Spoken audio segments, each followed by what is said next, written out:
greatest writers of all time certainly have very concrete things to teach us, and this is about how to learn from them in the best possible way.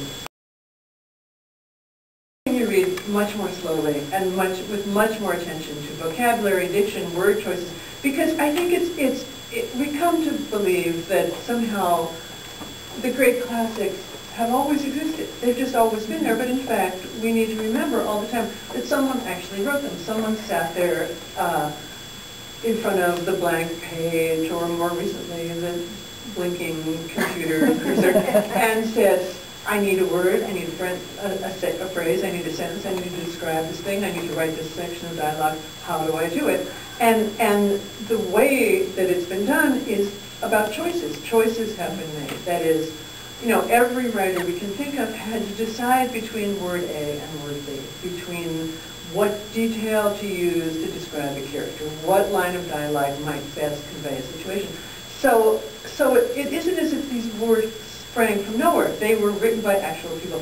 So when we read like a writer, it means working our way back, if we possibly can, to how that process happened, what choices were made, how a writer began to realize that this word would be better than this other word.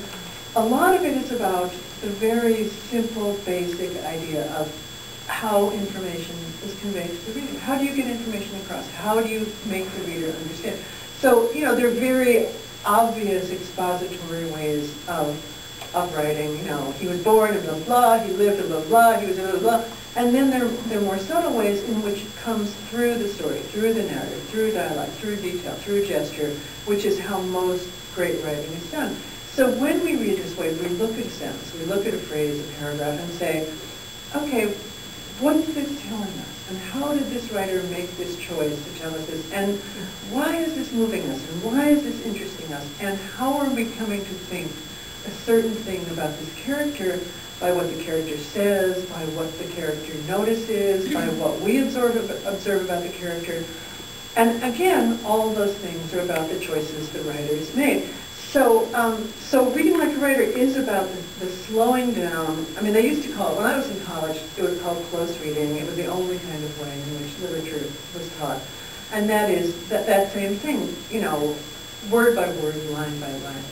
And then when you start to read that way, especially when you're interested in writing, you start to form a kind of, I think of it as a kind of mental Rolodex of who does what thing well. Look in Anna Karenina, there's the scene, the first big formal ball at which Anna and Prince Vronsky are first, after their first meeting and attraction on the train, are first really clearly becoming interested in one another. Well, what you notice is that the scene is being narrated from the point of view of Kitty, who's engaged to Vronsky, who among all those hundreds of people in that room is the person most likely to notice what's going on between Anna and Prince Vronsky, since she's the one who's engaged to Prince Vronsky, et cetera, et cetera. So all those things, how does Flannery O'Connor describe a car? How does she use humor? How does she use point of view? How does Chekhov make you feel so deeply for a character? All those things come from the work itself. So when you go back and look at the work itself, it's kind of like taking a writing course from the greatest writers, except you're helping to design the course based on the thing that you actually need at that moment. The thing that I most love about it is that it's ongoing. It's ongoing. I mean, it helps you your entire life as a writer, and it still works for me. I mean, when I often find, and it's kind of a magical process.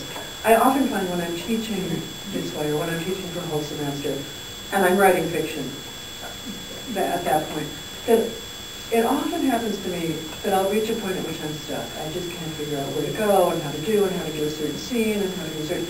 And I'll go in and I'll teach a story, and suddenly, Mavis Gallant or John Cheever will show me exactly what it is that I've been missing, that I haven't realized, a way to get through. I mean, one concrete example I think I mentioned in Reading Like a Writer. I was writing a story, and I knew that the story was going to end with a moment of violence, of real violence, and I don't tend to write about violence very much in my writing. I mean, it just doesn't top of the show. So I was having real trouble because every time I did it, it sounded melodramatic, it sounded vague, it sounded like I'd been watching too many Law and Order reruns, and which I do.